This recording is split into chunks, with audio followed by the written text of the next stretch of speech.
माधव कुंज बिहारी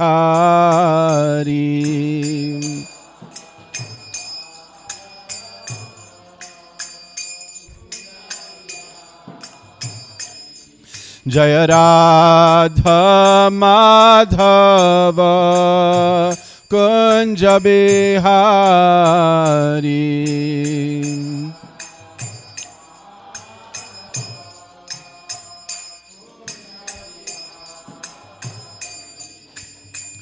गोपी जना वल्लभा गिरिवार धारी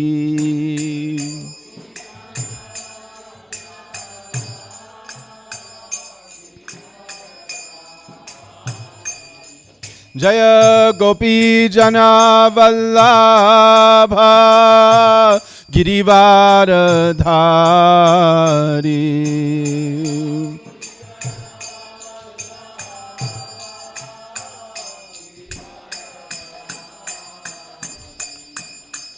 यशोदनंदन ब्रज जनरंजन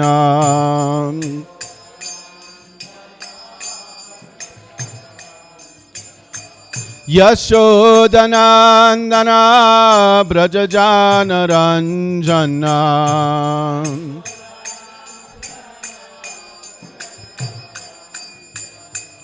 यमुना तीरा बनचारी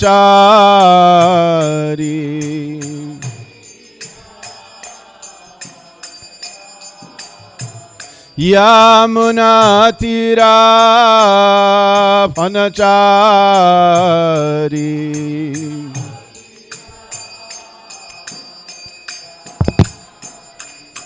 जय राधा माधव कुंज बिहारी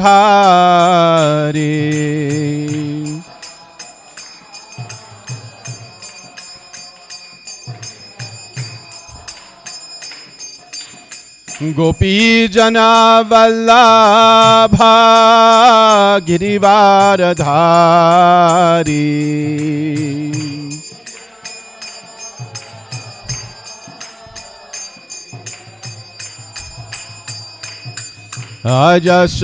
यशोधनंदन ब्रज जनरंजन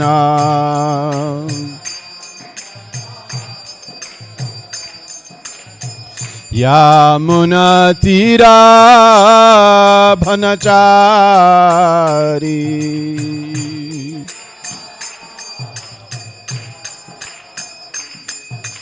हरे Krishna Krishna Krishna Hare Hare Hare Ram Ram Ram Hare Hare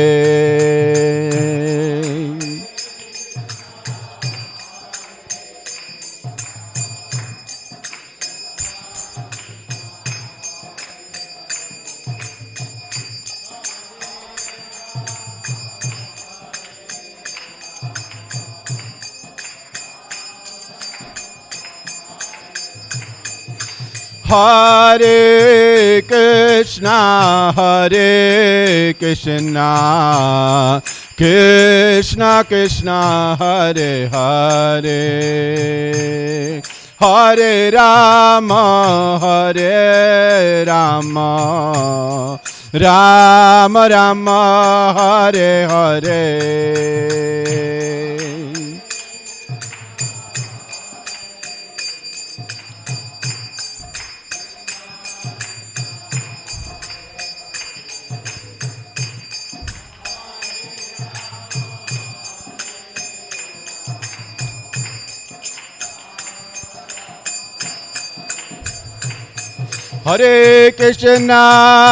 Hare Krishna Krishna Krishna Hare Hare Hare Ram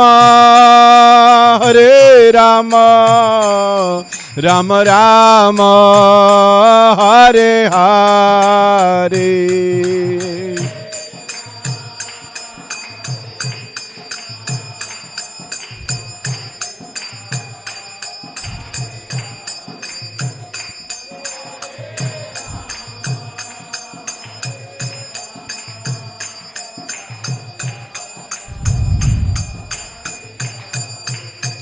Hare Krishna, Hare Krishna, Krishna Krishna, Hare Hare, Hare Rama, Hare Rama, Rama Rama, Hare Hare.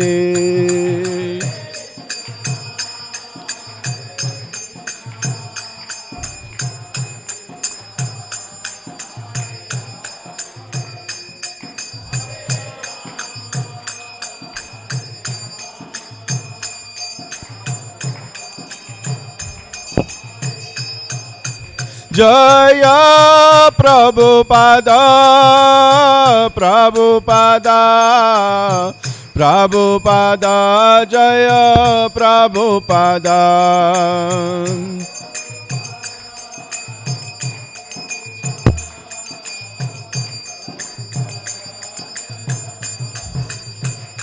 Jaya Gurudeva, Gurudeva, Gurudeva, Jaya Gurudeva.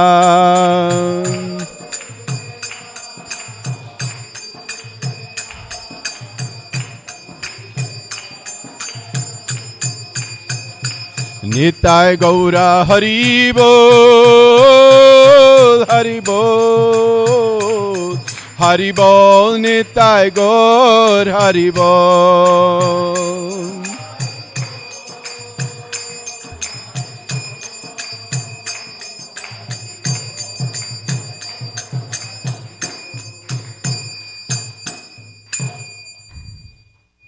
Srila Prabhupada ki, Gaura Premanandi, in all glories to the assembled devotees.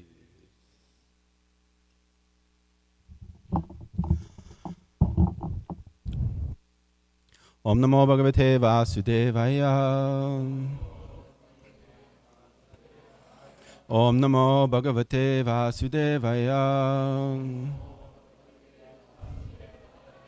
Om Namo Bhagavate Vasudevaya.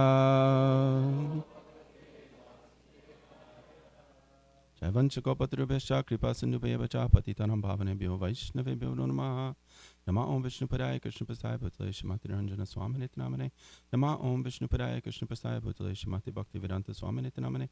Namaste Saraswati Devi Gauravani Pacharane Nirvashesha Shunyavadi Paschacha Desha Tarane. Jai Shri Krishna Chaitanya Prabhu Nityananda Shri Advaita Gadadhar Shivasri Gaura Bhakti Vrinda. Hare Krishna Krishna Krishna Hare Hare. Hare Rama Rama Rama Hare Hare. Om Jnanatamidandasya Jnanagnanashalakaya Chakshurumritam Jnana Tasmai Shri Guruve Namaha.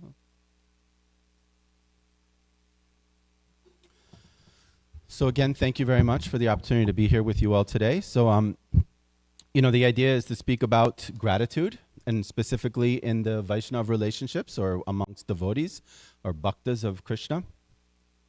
I just certainly would like to start by just expressing some of my gratitude for the community of devotees here and for the opportunity that being in the association of Srila Prabhupada's disciples and the Hare Krishna movement for a fairly long time.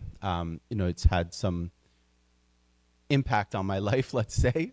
So, certainly I want to thank this community of devotees. We moved here, as Vishnu Prabhu had mentioned, we moved here in the fall for the school year 2011-2012. My family arrived, my wife and the three boys, and then I wasn't able to arrive until a little bit later in 2012, which was in March, just shortly after Gaur Purnima. Actually, might have even been May. But anyway, when they arrived, the devotees here in this community welcomed them with big open arms. They attended the TKG Academy Gurukula, the three boys. My eldest son, who has just come in, his name is Krishna Nandalal.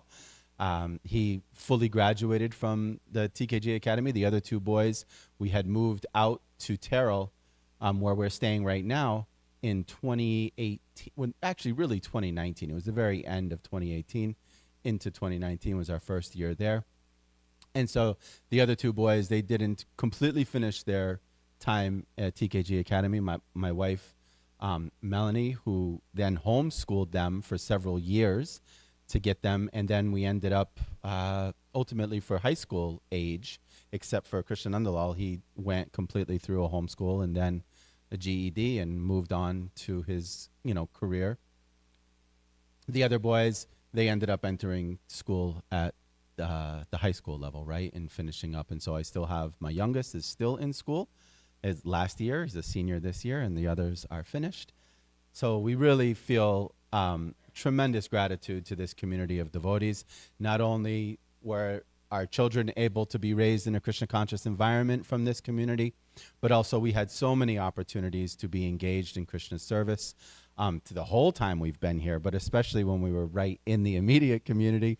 We sort of miss that a little bit, but we also had a great opportunity to serve this community and Shri Shri Radha Kalachandji when we moved out to Terrell as well. So for many years, we helped with the Sunday program as a family. And so for at least 4 years, every Sunday morning, we got to cut up all the vegetables that all the devotees got to eat. So that was a great service that you all let us do for you. So we really appreciate that. We have a lot of gratitude for that, because this is how we, as we'll hear a little bit, this is how we make progress, and this is how we express our gratitude in devotional life, is we interact with each other and we serve each other. And we serve each other, primarily with the understanding, of course, that the Vaishnav or the Bhakta is an advanced soul, but for everybody that is in the material world, all of us have Krishna with us eternally as the spirit soul. We are all part and parcel of, we're all part and parcel of the Supreme Personality of Godhead. Us, the spirit soul, and then you have the Supreme Soul, Lord Narayan, also a form of Lord Krishna, who is seated in the heart with all living entities, right? So when we reciprocating, when we are serving each other in that way, we are serving the Lord directly through serving his energies and his expansions as the living beings. And we'll hear a little bit about that from Srila Prabhupada as we read. So really we have, like I said, a big debt of gratitude for this group of devotees, and especially Nishingarupa Prabhu giving me the opportunity to speak today. It was a bit of a surprise. Last Sunday we had a meeting for the Pujari department, so I had come to attend that meeting, and I just wanted to come in, pay my obeisances, see the deities, and sort of scoot out, unfortunately, because I wasn't planning to stay. And he caught me before I was able to escape and asked me if I would accept this service. So I really want to say thank you for that opportunity, because as I mentioned, as we are living our lives, right, most of us, we don't necessarily have the full opportunity to dedicate a lot of time. We have to see that differently, right? Because our tasks, and again, we're going to hear that from Krishna in the Bhagavad Gita and from Srila Prabhupada, but our tasks in life are our service. We do need to understand that. We can't feel that those are not our services, right? If you're a householder and you have to maintain your family and raise your family, your work, your time spent with your family, all of these activities, which from a renunciate's perspective can be seen maybe as a distraction or pulling somebody away from their full-time dedication, really that's not the case, right? The higher understanding is of course, in our family, especially if we are practicing Vaishnavas of ourselves, if we are practicing Bhakti Yoga, then every member of your family is a Vaishnav devotee of Krishna. And so therefore your work activities, what you need to do is a direct service to those devotees and to Krishna because of that, right?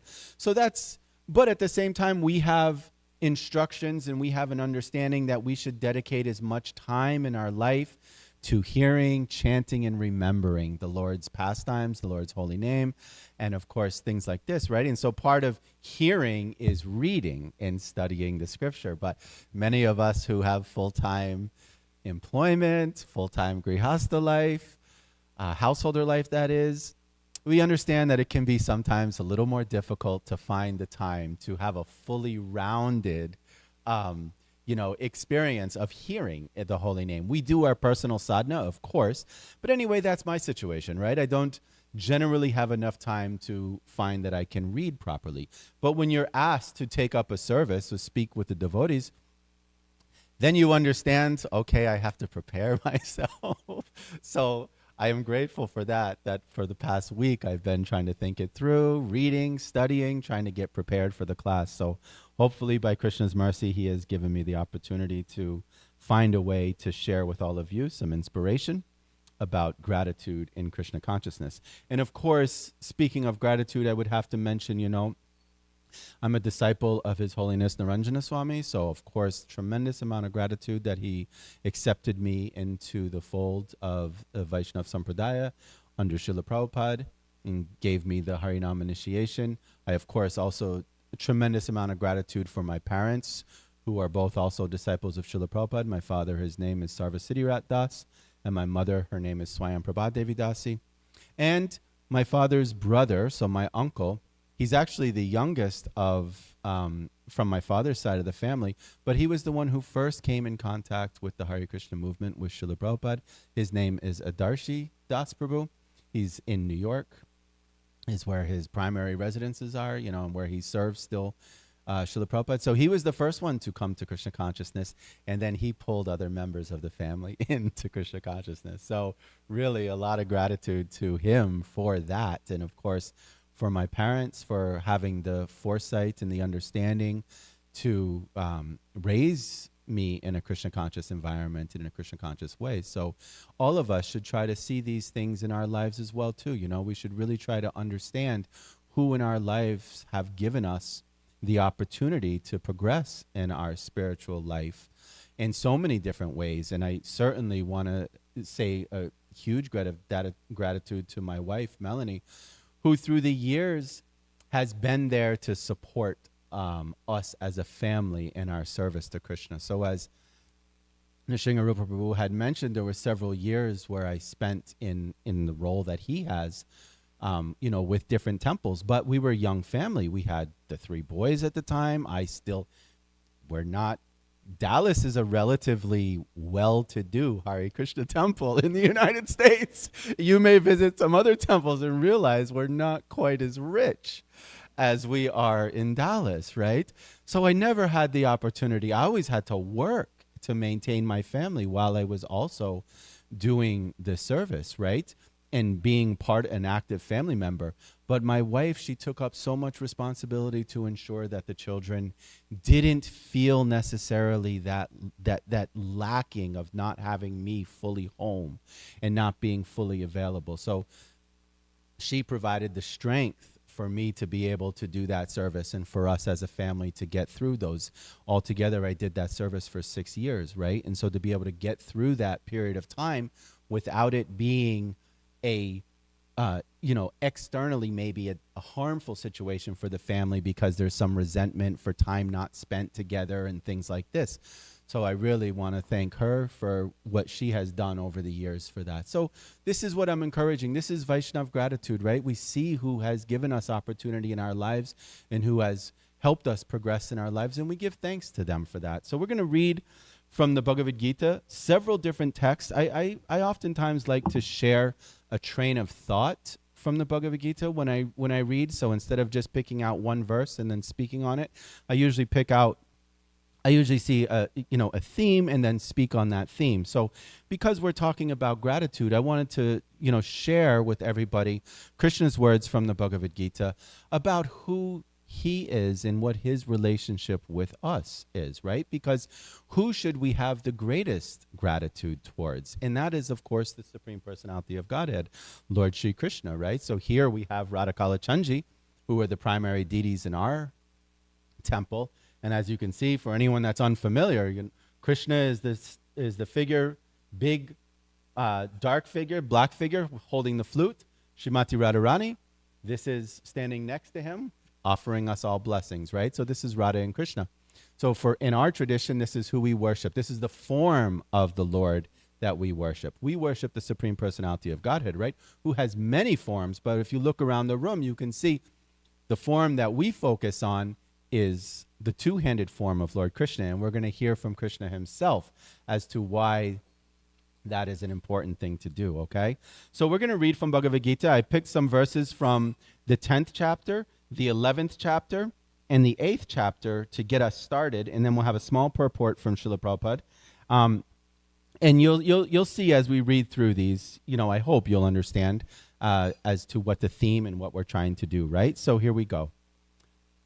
So this is Krishna speaking, and he's speaking, this is the 10th chapter of the Bhagavad Gita. It is titled The Opulence of the Absolute. And then we have the 11th chapter, which is the universal form, and the 8th chapter, which is attaining the supreme. Those are where the verses are coming from. We'll be reading verses from the 10th chapter. We'll be reading just English, okay? Text 1, 4, 5, 8, 9, 10, 11, and 20. And in the 11th chapter, we'll be reading texts 50, 51, 52, 53, 54, 55. And in the 8th chapter, we'll be reading verse text 7. All right, so here we go. Krishna speaking. The Supreme Personality of Godhead said, "My dear friend, mighty armed Arjuna, listen again to my supreme word, which I shall impart to you for your benefit, and which will give you great joy. Intelligence, knowledge, freedom from doubt and delusion, forgiveness, truthfulness, self-control, and calmness, pleasure and pain, birth, death, fear, fearlessness, nonviolence, equanimity, satisfaction, austerity, charity, fame, and infamy are created by me." These are all characteristics of us as people, right? "I am the source of all spiritual and material worlds. Everything emanates from me. The wise who perfectly know this engage in my devotional service and worship me with all their hearts. The thoughts of my devotees dwell in me. Their lives are surrendered to me, and they derive great satisfaction and bliss from always enlightening one another and conversing about me. To those who are constantly devoted to serving me with love, I give the understanding by which they can come to me. To show them special mercy, I, dwelling in their hearts, destroy with the shining lamp of knowledge the darkness born of ignorance. I am the Supersoul, O Arjuna, seated in the hearts of all living entities. I am the beginning, the middle, and the end of all beings." Moving to the 11th chapter, Sanjaya said, having thus spoken to Arjuna, Krishna displayed his real four-armed form, and at last showed his two-armed form, which we see here on the altar, thus encouraging the fearful Arjuna. When Arjuna saw Krishna in his original form, he said, "O Janardhan, seeing this human-like form, so very beautiful, my mind is now peaceful, and I am restored to my original nature." Krishna said, "My dear Arjuna, this form of mine which you are now seeing is very difficult to behold. Even the demigods are ever seeking the opportunity to see this form, which is so dear. The form you are now seeing with your transcendental eyes cannot be understood simply by studying the Vedas, nor by undergoing serious penance, nor by charity, nor by worship. It is not by these means that one can see me as I am. Only by undivided devotional service can I be understood as I am, standing here before you, and can thus be seen directly. Only in this way can you enter into the mysteries of my understanding. My dear Arjuna, he who engages in my pure devotional service, free from the contaminations of fruitive activities and mental speculation, he who works for me, who makes me the supreme goal of his life, and who is friendly to all living beings, he certainly comes to me. 8th chapter. Therefore, Arjuna, you should always think of me in the form of Krishna, and at the same time carry out your prescribed duty of fighting. With your activities devoted to me and your mind and intelligence fixed on me, you will attain me without doubt. So hopefully it's pretty clear what Krishna is saying here and why we should have gratitude to the Supreme Personality of Godhead, right? Krishna is a name for God, is a form for God, for anyone that's unfamiliar with that. So you can, when you hear the name Krishna, you can, substitute it for God if that's what you're more comfortable with hearing or understanding, right? So Krishna, everything is coming from Krishna. Everything that we have, including ourselves, we are part and parcels of Krishna, right? These material bodies that we have, these are just temporary machines that we have for, moving about the material world that we're in. But really, we are the soul ourselves. We are the spark. We are the energy which controls the body, right? And energy cannot be, the energy is a part of a larger energy, which is Krishna himself, right? So this is why we're described as part and parcel. Certainly, we are not God, but we are a part of the energy of God, and it is that energy which is the soul, which then charges the body and lets us have our experience in the material environment. So certainly we need to be thankful for Krishna for, one, everything we have in the material environment, and even the fact that we exist at all is really due to the Supreme Personality of Godhead, due to Krishna. So there's lots of thankfulness for that, right, that we need to understand. Of course, being here in the material world, for those of us that are practicing devotional service or bhakti yoga, we understand that this material world is not necessarily a fortunate place to be in. We're here because we are having some difficulty with our relationship with the Supreme Lord. We've had some, it's described as somehow we've wanted to enjoy at this the level or the way we see God enjoying. And so therefore there's a place which is given to us, and so we can attempt to do that. Of course, you can never be truly happy when you are separated from the Supreme Personality of Godhead, meaning when you're in the material environment. It may seem like you're experiencing some joy or some, material happiness, but the difference in what we really need to understand is it's very temporary. It's a very temporary experience. It's not a long-term experience, and it's usually not even that great of an experience. But because we have been conditioned so long being here in the material world, we can, perceive that perhaps as some happiness, right? And there's no doubt that it's very challenging in the material environment. And, some people get very enamored by it, and they, in essence, become controlled by it instead of them being the controller. We are never truly the controller, but at the same time, energy has dominance over matter, and so therefore us being the soul, being energy, we do have dominance over the matter in the material world. But only way you understand that is when you have a higher level of understanding, which generally comes from some religiosity or some experience, right? If you don't have that understanding, then you are fully basically under control of material nature. And it's described, generally speaking, for the vast majority of living entities in this material environment. That is our situation. We are under the control of material nature. We are not actually the ones that are in control. So that was Krishna speaking. We're going to hear now from Srila Prabhupada his purport for text 7 from chapter 8. And we'll just read that verse one more time again, English. So therefore, Arjuna, you should always think of me in the form of Krishna, and at the same time carry out your prescribed duty of fighting. With your activities dedicated to me and your mind and intelligence fixed on me, you will attain me without doubt. And Srila Prabhupada's short explanation or additional purport for this verse. This instruction to Arjuna is very important for all people engaged in material activities. The Lord does not say that one should give up his prescribed duties of engagement. One can continue them and at the same time think of Krishna by chanting Hare Krishna, Krishna Krishna, Hare Hare, Hare Rama, Rama Rama, Hare Hare.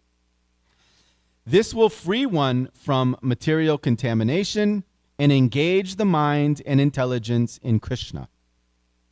By chanting Krishna's names, one will be transferred to the supreme planet, Krishna Loka, without doubt.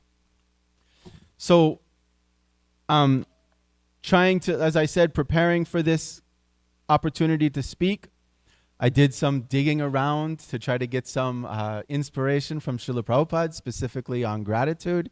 And so I found some excerpts from letters from Srila Prabhupada. And these letters span a relatively long period of time, and even starting slightly before we understood Srila Prabhupada as to who he was, meaning before he became the founder Acharya of the International Society of Krishna Consciousness, right? So we have I have one letter here that I want to read from 1958, where Srila Prabhupada is speaking to a friend, and it's very nice because it gives us an understanding of Srila Prabhupada and what he was focused on way back when, even before. And it was the driving force that drove him to, establish the International Society of Krishna Consciousness, which gives us all the opportunity to be sitting in this room and worshiping the Supreme Personality of Godhead and getting strength from each other, right?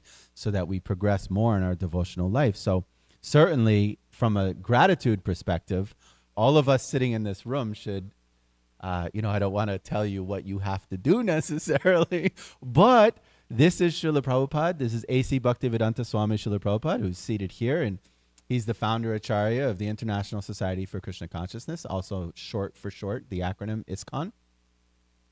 And certainly we should understand that we owe him some gratitude, right? The fact that we can be here in Dallas, Texas, in the United States, in a country that for the most part, just some 60 years ago, really knew nothing of Krishna. It was 1965 that Srila Prabhupada arrived in the United States.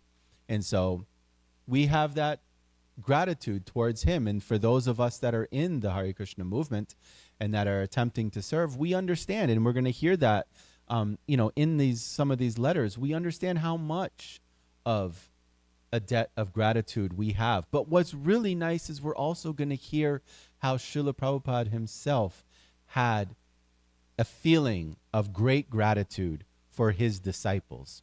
And one of these feelings is so strong, these feelings are so strong that you can then see how this reciprocation of gratitude back and forth, begins to increase and rise up more and more. The devotees' encouragement, also Srila Prabhupada's encouragement. So I personally found it very nice to go through these, and I hope that everybody enjoys it themselves. So the first letter, this is, like I said, from 1958, August. And so Srila Prabhupada says, this is to his friend, says, I am very glad to learn that you have gone to the foreign countries for a tour on business as well as a cultural mission. I hope that you are enjoying there. Scholars and thinkers in Europe know it very well. For learning about cultural knowledge, nobody can surpass the Indians, who have a background of centuries engaged in spiritual investigation. According to the Indian way of thought, everyone is advised to do good to others, namely, not only the human society, but also to all living beings other than human being. The Indians are not cow worshippers, as others wrongly interpret, but the Indians are gratitudeful to the species of cow for supplying milk to the human babies. And the sentiment is so fine that simply by supplying milk the cow is accepted as one of the 7 mothers. That is called the Indian cultural mission. We should learn to look upon every living being as our own brother and treat him in love.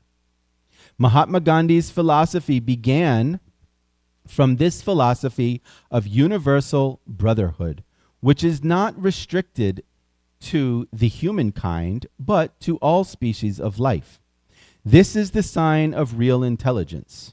In the Bhagavad Gita, it is stated that a learned man looks upon the well-educated Brahmin and the Chandal, which is low-class dog-eater, with equal vision. The purport of this equal vision is that we should look upon everyone as the spark of the supreme Brahman.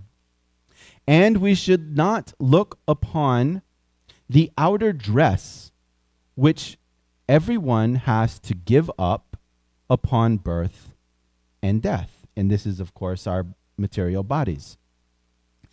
I hope you will preach this Indian way of thinking everywhere in the foreign countries wherever you will have the opportunity. I think that people need this Indian message in this hour of necessity when the atomic bomb is hovering over the head of human society. So I wanted to share that with all of you because, for one, it's a very profound message, right? And this is Srila Prabhupada thinking before. This is 1958, so he's preparing to come to the United States. He hasn't left India yet, but one of his friends, associates, has done so, and he writes to him and encourages him to share this message. And as we see in this room, you know, the vast majority of you are of Indian descent, Indian body. And so therefore, if you have some gratitude for what you have in your life and what you've received from the Supreme Personality of Godhead, and especially if you have some gratitude feeling towards Srila Prabhupada, then I certainly encourage you to take these words, and I'll just read the last sentence again. I hope you will preach this Indian way of thinking everywhere in the foreign countries, wherever you will have the opportunity. I think that people need this Indian message in this hour of necessity when the atomic bomb is hovering over the head of human society. Right? And what was the message he's saying? Brotherly love, the message of treating each other with appreciation and with kindness, right? This is what Srila Prabhupada, he's not being overly religious here with this gentleman. He's just letting them know that this message is a very powerful message. Show the kindness, show your gratitude towards humanity through your activities, and share this message with people.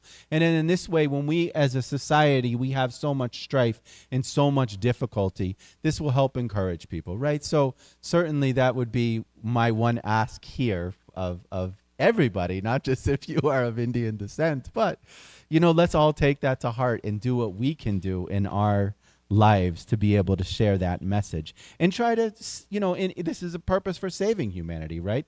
Srila Prabhupada described when he started preaching here in the United States, and with the, you know, as we said, he came in the mid-60s, and so it was very big and prominent, the hippie movement, the peace and love movement at that time in the United States, right, and throughout the world. And Srila Prabhupada said the peace formula for the world is this message of bhakti yoga, of chanting the holy name of the Lord. So that's what he's trying to encourage here. We're at a point in time in life where there's a lot of difficulty, there's a lot of danger, there's a lot of hate. And so we should try to counteract that by sharing more and more the message of Krishna.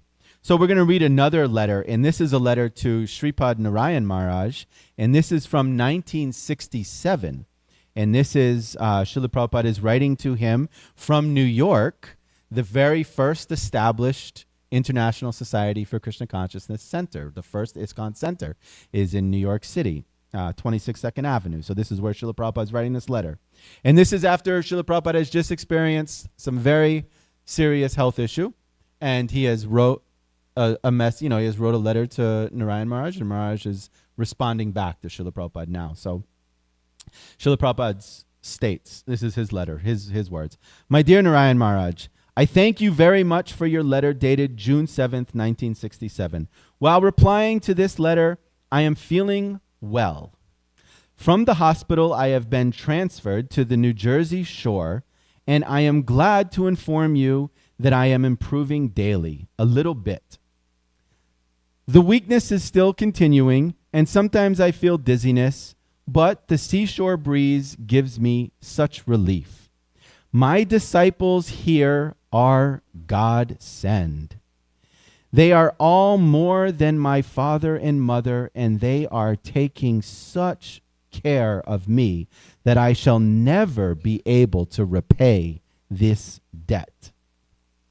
I hope to survive by the prayers of the boys. Otherwise, I would have died that day when the stroke was so severe. All the boys in 3 branches, so we only had 3 branches of ISKCON at that time. All the boys in 3 branches, New York, San Francisco, and Montreal, prayed for me. Prayed to Sri Krishna. Prayed for me to Sri Krishna and chanted the whole night, and with a vow they fasted. And I am sure only for their prayer I am on the path of recovery. I cannot express my gratitude for their sincere love for me, and I can only pray that Sri Krishna may bless them with advanced Krishna consciousness. So imagine that, right? Many of us, as I stated, my spiritual master, my spiritual teacher, His Holiness Niranjana Swami, many of us in this room, probably the vast majority of us who have accepted initiation into the Hare Krishna movement, we are disciples of Srila Prabhupada's disciples, right?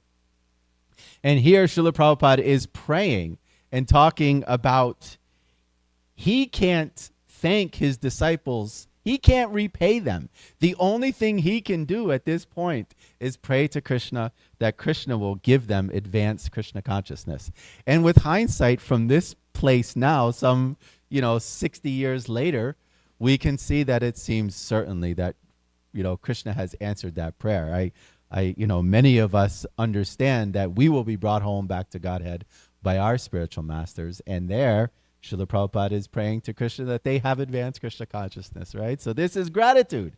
Srila Prabhupada is expressing his gratitude to his disciples by asking the Supreme Personality of Godhead, please take care of them by making them advanced in Krishna consciousness. So it's very, for me, it was very nice to read this. It's very inspirational.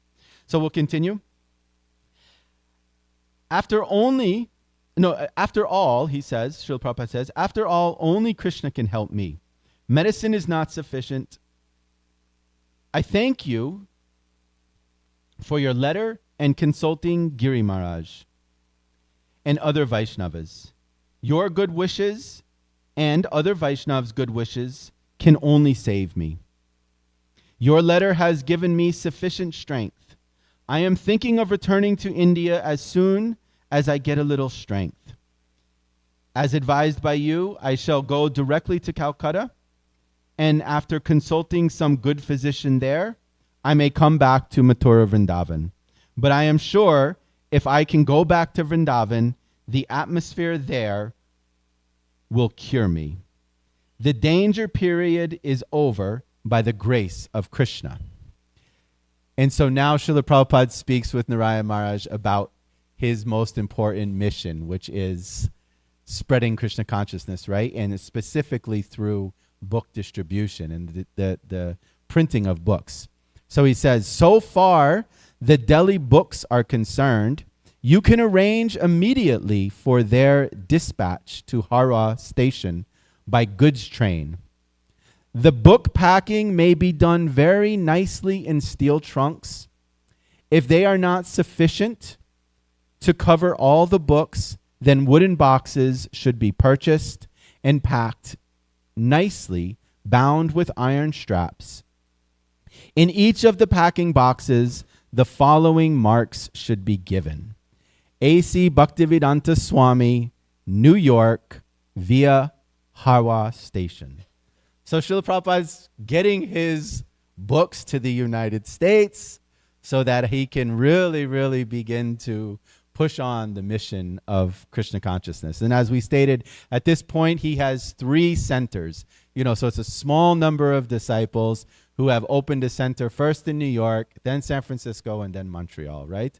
So now we're hearing a letter from 1968, and this is Srila Prabhupada, and he's actually in Montreal, and he's writing a letter to Upendra.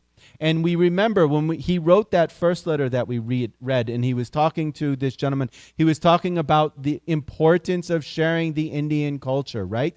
So that is, of course, knowledge of Krishna. So Srila Prabhupada is making those arrangements so that he's getting his books to the United States early on.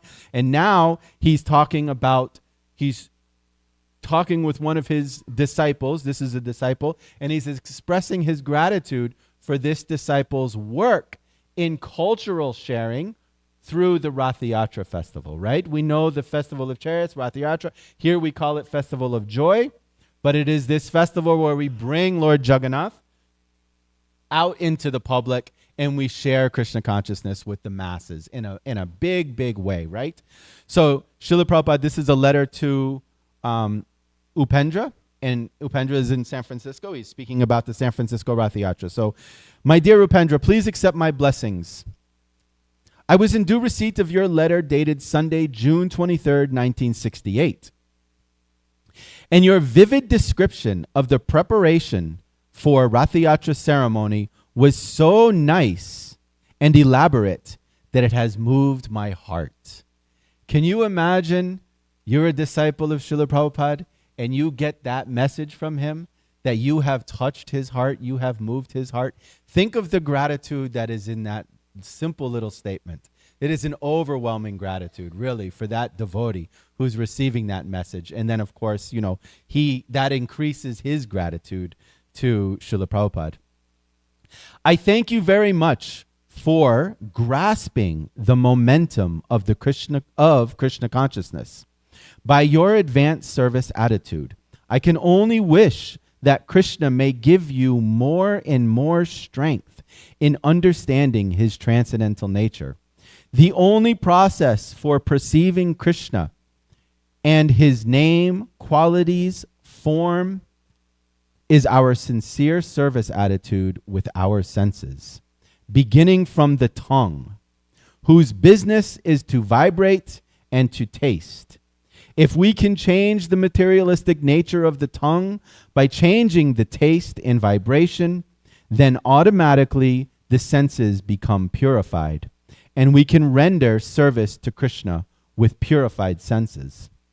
As such, we should try to chant Hare Krishna, Krishna, Krishna, Krishna, Hare Hare, Hare Rama, Rama Rama, Hare Hare, and eat Krishna Prasadam as much as possible. In the meantime, Goramani has come here, and I have heard from him the details of your procession, and it is so much gladdening to my heart. I thank you all very much for making the Rath Yatra festival so successful. Please convey my gratitude to all the boys and girls who participated in this great transcendental service. This is the second year, and you have made such great stride from the first year. And in the third year, I hope that you will still be more successful. Srila Prabhupada ki jai. It's really beautiful to hear how Srila Prabhupada interacts with his disciples, right? It gives us ability to understand the gratitude that he had for his disciples and what his disciples had for him. So it's both ways.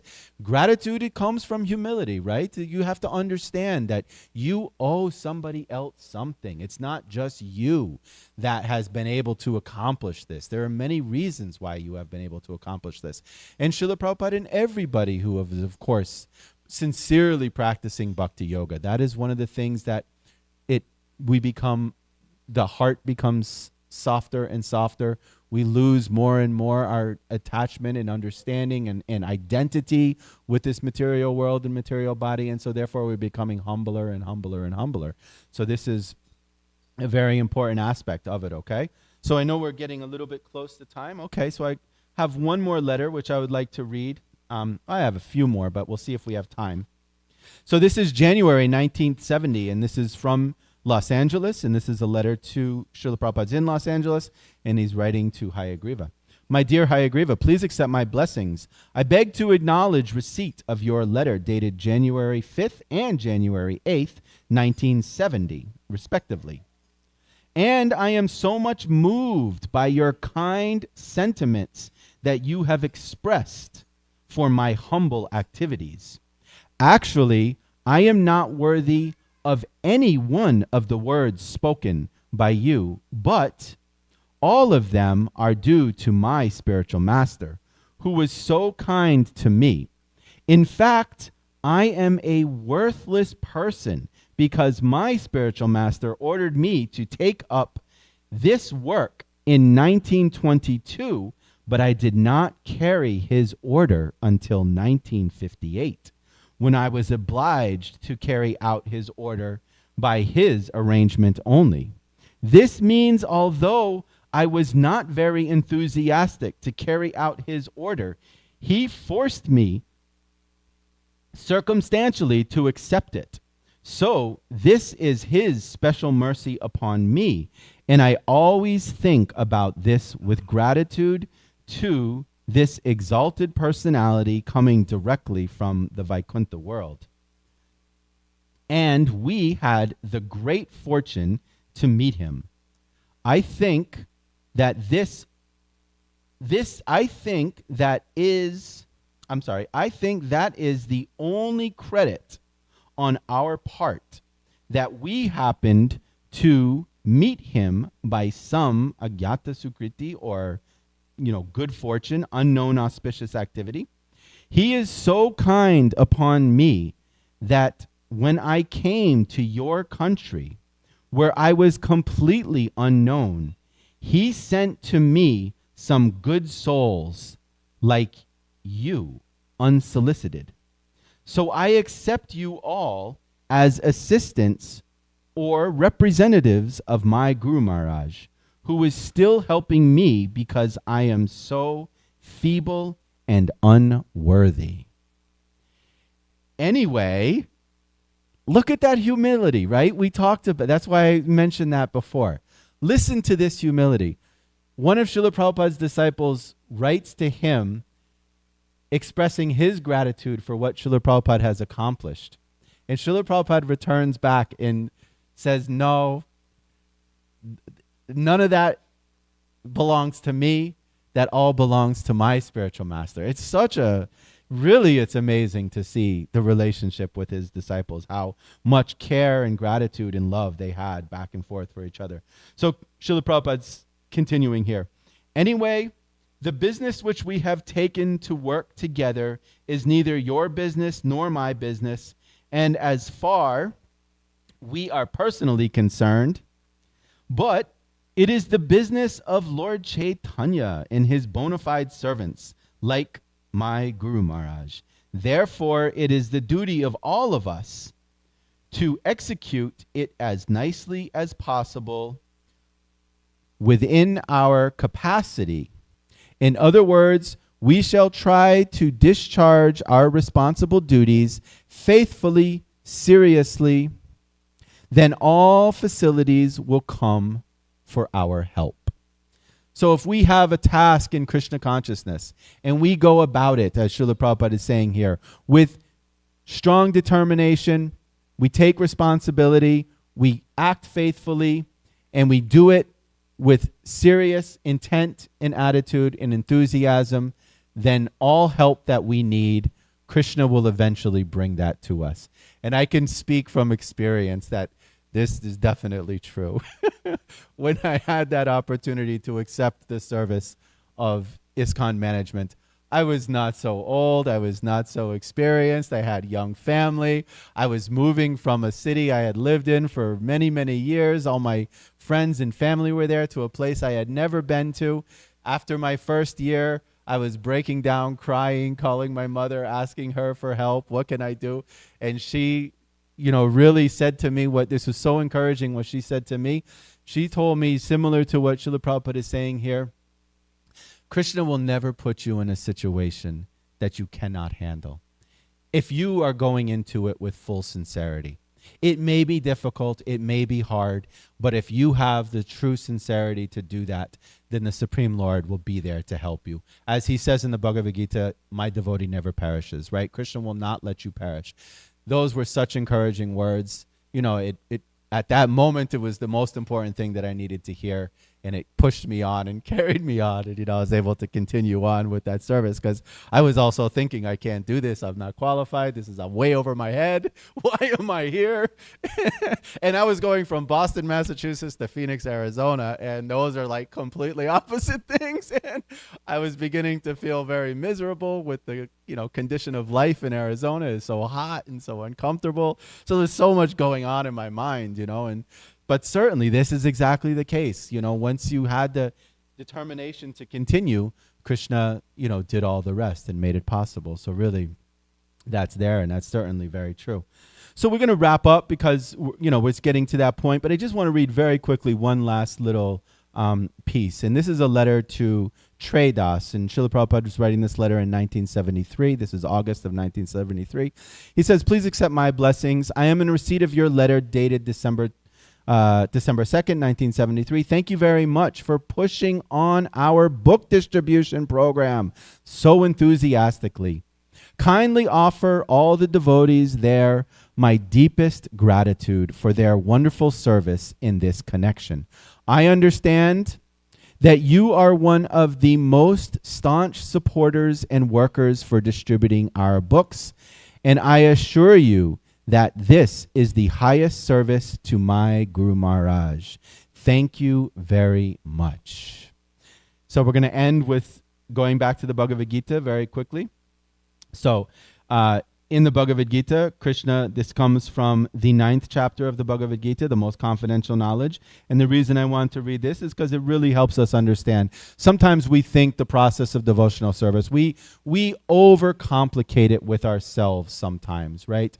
It's just human nature. We, like I said, we don't feel we're adequate. We don't feel we're doing enough. So many different things. But Krishna here assures us that the process really, because it's coming from the heart with love, it's actually quite simple, and we can all engage in this. So this is from the 9th chapter of the Bhagavad Gita, the most confidential knowledge. This is text starting on text 22.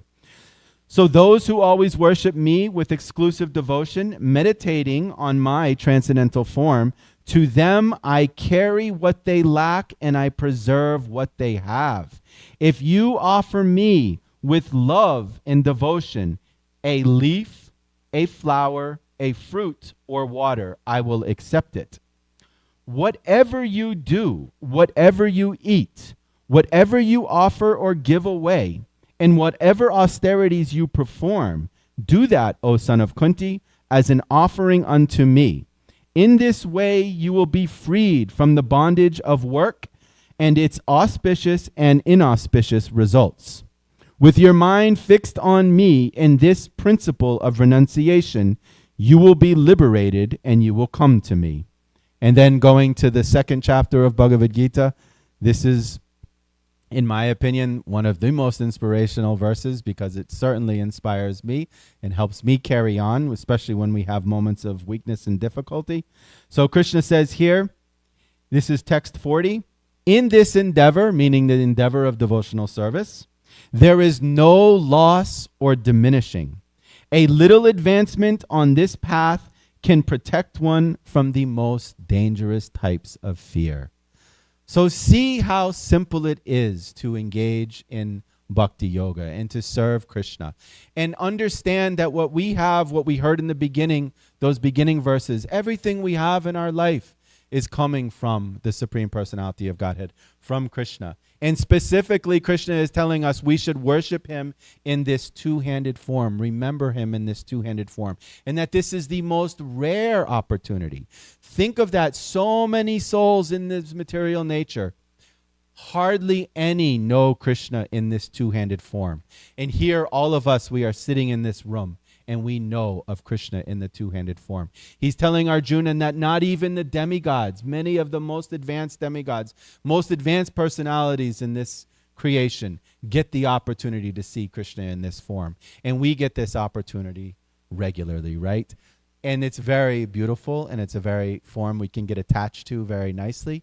So this is where we should see gratitude for what Krishna has given us, and specifically for the association of the bhaktas, of the devotees, which all are advanced souls and who help us make ongoing progress in our lives, both spiritually and materially. And we should share with each other. These examples, Srila Prabhupada sharing back with his disciples, his gratitude for them and his love for them. In Vaishnava relationships, this is one of the very important things, giving and receiving of gifts and sharing in confidence with each other things. So the gift of a thank you, the gift of I appreciate you, you hear that, and then you receive that back if some devotee wants to give that back to you. So as a Thanksgiving holiday time is reaching upon us, that's our request of you coming here from Srila Prabhupada. Look upon each other, see how you can share this message of bhakti yoga, this message of gratitude, of kindness, of brotherly love, and share that with as many people as you can, and show your gratitude towards the people in your life who have helped you out and who have gotten you to where you are in your situation right now. So thank you very much. I hope it was worth the time for sitting here and hearing, and I appreciate you all being here.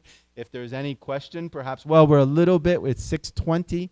The kirtan starts in 10 minutes, so I don't know if we have so much time, but maybe if there's one question, we can address it. Yes, Mother Sucharya, who, everybody, we should make this very clear. This is one of Srila Prabhupada's disciples. If you have an opportunity to give her some gratitude specifically today, I would encourage you to do that. Mother Sucharya, please.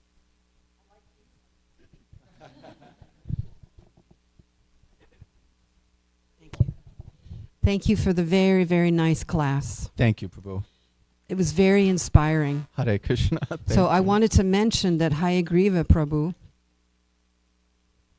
was a very special soul who Krishna sent to help Srila Prabhupada. Hayagriva Prabhu was a university professor, and he was very expert in editing and understanding the English language. Sam, please sit down. Thank you. Understanding the English language, and he edited Srila Prabhupada's books. He helped him to write the books with his expertise in English and grammar and his closeness to Srila Prabhupada. So thank you for reading about him and expressing Srila Prabhupada's gratitude to him. Also, Hayagriva Prabhu's wife, her name was Shamdasi. She had many, many instructions from Srila Prabhupada, personal householder instructions of how to live her life, how to please her husband, how to serve the deities, how to serve Srila Prabhupada. So if anyone wants to ask me later, I will share what Shamadasi received from Srila Prabhupada. So, Hayagriva Prabhu ki jai. Haribo. Mother Sucharya Prabhu ki jai. Hare Krishna. Let's all give our gratitude and appreciation to Daru Krishna Prabhu for the wonderful lecture with a big Haribo.